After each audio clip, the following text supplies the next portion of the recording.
रासायनिक समीकरण संतुलित करण्याच्या पायऱ्या.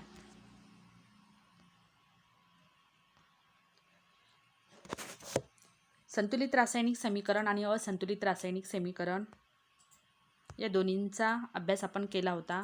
तर संतुलित रासायनिक समीकरण कशाला म्हणायचं? ज्यावेळेस दिलेली रासायनिक समीकरणामधील दोन्हीही अभिक्रियाकारके आणि उत्पादिते दोन्हीकडील म्हणजे दोन्ही बाजूमधील असलेल्या मूलद्रव्यांच्या अणूंची संख्या जर सारखी असेल तर अशा समीकरणाला आपण संतुलित रासायनिक समीकरण असे म्हणतो. जर मूलद्रव्यांच्या अणूंची संख्या सारखी नसेल तर त्याला असंतुलित रासायनिक समीकरण असे म्हणतात.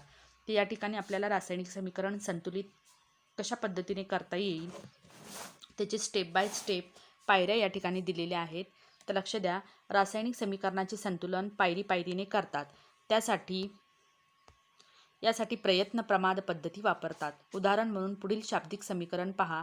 सोडियम हायड्रॉक्साईड आणि सल्फ्युरिक ॲसिड या दोघांचा रासायनिक अभिक्रिया होऊन मिळते सोडियम सल्फेट आणि पाणी. हीच रासायनिक शाब्दिक समीकरणामध्ये दिलेली रासायनिक अभिक्रिया आपल्याला रासायनिक समीकरणाच्या स्वरूपात रासायनिक सूत्रे वापरून लिहायची आहे. सोडियम हायड्रॉक्साईडसाठी NaOH, सल्फ्युरिक ॲसिडसाठी H2SO4, सोडियम सल्फेटसाठी Na2SO4 आणि पाण्यासाठी H2O या पद्धतीने सूत्रे आपण लिहून घेतली. आता पायरी क्रमांक 2, समीकरण संतुलित आहे की नाही हे तपासण्यासाठी समीकरणाच्या दोन्ही बाजूंच्या विविध मूलद्रव्यांच्या अणुसंख्येची तुलना करा. तर या ठिकाणी दोन बाजूंना सर्व मूलद्रव्यांची अणुसंख्या समान नाही, म्हणजेच समीकरण हे संतुलित नाही. आता या ठिकाणी तक्त्यामध्ये दोन्ही साईडला जी मूलद्रव्ये आहे त्या मूलद्रव्यांच्या अणूंची संख्या आपण मोजली. सोडियमचा अभिक्रियाकारके आणि उत्पादितांच्या साईडला एक अभिक्रियाकारकांच्या साईडला 1 अणू आहे, तर उत्पादितांच्या साईडला 2. ऑक्सिजनचा या ठिकाणी 5, उत्पादितांच्या साईडला 5. हायड्रोजन 3, या ठिकाणी 2 आणि सल्फरचा 1. तर या ठिकाणी आपण जर बघितलं तर सर्व मूलद्रव्यांच्या अणूंची संख्या ही दोन्ही साईडला सारखी नाही, म्हणजेच समीकरण हे संतुलित नाही. आता पायरी क्रमांक 3, समीकरणाच्या संतुलनाची सुरुवात ज्या संयुगात जास्तीत जास्त अणू आहेत त्या संयुगापासून करणे सोयीचे असते. तसेच या संयुगातील ज्या मूलद्रव्याचे अणू दोन बाजूंना असमान असतील त्या मूलद्रव्यांचा आपण विचार करणे प्रथम सोयीचे असते. आता या ठिकाणी संतुलित करत असताना सगळ्यात पहिली पायरी अशी आहे की ज्या साईडला मूलद्रव्यांच्या अणूची संख्या ही जास्त असते त्या साईडकडनं, मग अभिक्रियाकारके असो किंवा उत्पादिते असो, त्या बाजूने आपल्याला रासायनिक समीकरण संतुलित करणं गरजेचं आहे. आणि त्याचबरोबर रासायनिक समीकरण संतुलित करत असताना ज्या मूलद्रव्यांचे अणू असंतुलित आहे, जसं हायड्रोजन, या ठिकाणी सोडियम, या मूलद्रव्यांच्या अणूंची संख्या असंतुलित असल्याने या अणूंचा विचार आपल्याला करायचा आहे. तर समीकरण 10 मध्ये सोडियम सल्फेट आणि H2SO4 या दोन्ही संयुगांमध्ये प्रत्येकी 7 याप्रमाणे जास्तीत जास्त अणू आहेत.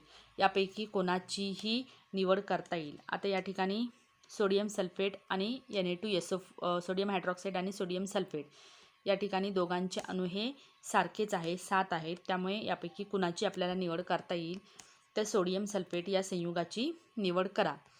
आता या संयुगातील मूलद्रव्यांपैकी सोडियमच्या अणूंची संख्या दोन बाजूंना असमान असल्याने संतुलनासाठी आपण सोडियमची या ठिकाणी निवड करणार आहोत.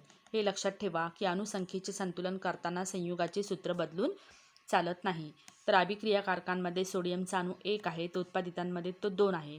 तर अभिक्रियाकारकांमध्ये सोडियमच्या अणूंची संख्या 2 करण्यासाठी आपल्याला सोडियमच्या एका अणूला 2ने गुणाकार करावा लागेल, ज्यामुळे अभिक्रियाकारकांत सोडियमची संख्या ही 2 होते. पण रासायनिक समीकरण संतुलित करत असताना आपल्याला अणुसंख्येचे संतुलन बिघडू द्यायचं नाही, ते संतुलन कायम ठेवायचे. म्हणजेच येथे सोडियम अणुसंख्या 2 करण्यासाठी सोडियम हायड्रॉक्साईडचे सूत्र बदलून Na2OH असे करता येणार नाही. त्याऐवजी सोडियम हायड्रॉक्साईडला 2 हा सहगुणक लावावा लागेल. हे केल्याने तयार होणारे समीकरण 2NaOH H2SO4 plus Na2SO4 plus H2O. आता पायरी क्रमांक पुढचा, समीकरण संतुलित आहे की नाही हे तपासा आणि दोन्ही बाजूंना ऑक्सिजन आणि हायड्रोजनची अणुसंख्या असमान असल्याने समीकरण 10 हे संतुलित नाही हे कळते. यापैकी हायड्रोजनच्या अणुसंख्येचे संतुलन करण्यासाठी लागणारा लहान सहगुणक लागेल, म्हणून प्रथम हायड्रोजनच्या अणूंचे संतुलन करा. आता या ठिकाणी परत एकदा रासायनिक अभिक्रिया आपण सोडियम हायड्रॉक्साईडला 2 हा सहगुणक लावला. परत एकदा आपल्याला तपासायचे ही अभिक्रिया कारके आणि उत्पादिते या दोन्ही साईडला अणूंची संख्या सारखी आहे का. तर इथे सोडियमच्या अणूंची संख्या सारखी झाली. ऑक्सिजनची 6 आहे, या ठिकाणी 5. हायड्रोजनची या ठिकाणी 4 आहे, ते इथे 2 आहे. आणि सल्फरची 1 आहे. तर या ठिकाणी ऑक्सिजन आणि हायड्रोजन दोघांच्या अणूंची संख्या ही असमान असल्यामुळे समीकरण संतुलित झालेलं नाही.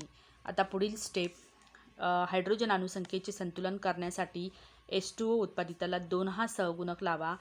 त्यामुळे तयार केल्याने समीकरण असे लिहिता येईल. 2 हा सहगुणक लावल्यामुळे 2NaOH + H2SO4 gives Na2SO4 + 2H2O. तर समीकरण 10 हे संतुलित आहे की नाही हे तक्ता बनवून तपासून बघा. असे दिसून येते की दोन्ही बाजूंना मूलद्रव्यांची संख्या ही सारखी आहे. जर या ठिकाणी आपण आता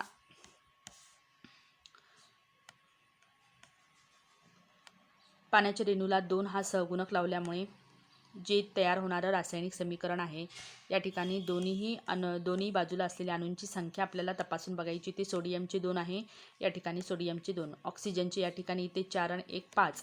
या ठिकाणी सुद्धा ऑक्सिजनचे 4, या ठिकाणी 2 आहे. ऑक्सिजनचे 2 हा सहगुणक लावल्यामुळे 2 आणि 4 6. या ठिकाणी परत ऑक्सिजनचे 6 आहे. हायड्रोजनचे 3, हायड्रोजनचे या ठिकाणी 4, या ठिकाणी सुद्धा हायड्रोजनचे 4 आणि सल्फरचा 1, परत सल्फरचा 1. म्हणजेच रासायनिक समीकरण संतुलित झालेले आहे. अशा प्रकारे पायरीने एकेका मूलद्रव्यांच्या अणुसंख्येचे संतुलन करण्यासाठी योग्य त्या अभिकारक किंवा उत्पादिताला योग्य तो सहगुणक लावून असंतुलित रासायनिक समीकरणापासून संतुलित रासायनिक समीकरण मिळवता येते. तर ही सर्व असंतुलित समीकरणे संतुलित करण्यासाठी आपल्याला पायरीने स्टेप बाय स्टेप जावे लागते. तर या सगळ्या पायऱ्या अत्यंत महत्त्वाच्या आहेत. तर या ठिकाणी रासायनिक अभिक्रियांचे संतुलन कशा पद्धतीने करता येईल हे आपण अभ्यासले.